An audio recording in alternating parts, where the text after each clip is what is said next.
আমাদের সামনো বিধানসভাতে 24-এর আগে আসলো বাম, হয়েছে রাম, পাইছে ফল, সামনে লাগে বিজেপির বিপদ। যার ফলে কোনো পুরান বিজেপি এখানে যারা পুরান কার্যকর্তা পুরা বঞ্চিত। এই কারণে মহারাজা যেহেতু নর্থ ইস্ট একটা থামস ডাক দিছে, তো আমরা ইচ্ছায় শুধুমাত্র আমি কালকে আর হতো না, আমরা মহারাজার পাশে আমি যাইতেছি, লগে লগে এক গাড়ি লোক আইয়া পড়ছে।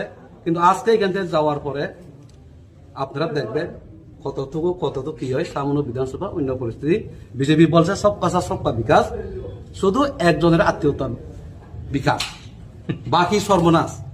এই কারণে আমরা রাজ্যের থেকে, আমি আগে বলছি মুখ্যমন্ত্রী থেকে শুরু করে সবাইকে আমি ভালোবাসি, কিন্তু সামান্যর জন্য আমরা পুরান সমস্ত কার্যকর্তা যেটা সুমন্তবাবু বলেছিলেন সব বহাত হইতে গেলে একটা মানুষ 2 বছর 1.5 বছর দেশের থেকে বসে আছে, কোনো জিজ্ঞাসা নাই। তার জন্য কি করবে? তার জন্য সবাই আমরা একজোট হইয়া আমরা মহারাজার পার্টিতে আমরা সামিল হয়েছি।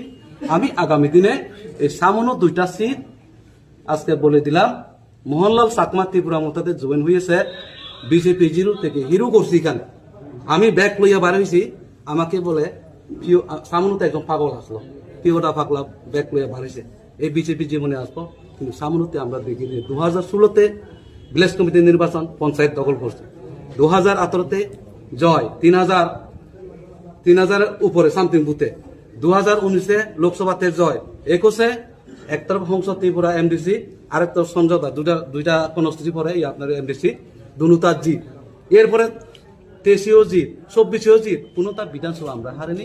তো এবার আজকের থেকে সামনের বিজেপি একটু টের পাবে।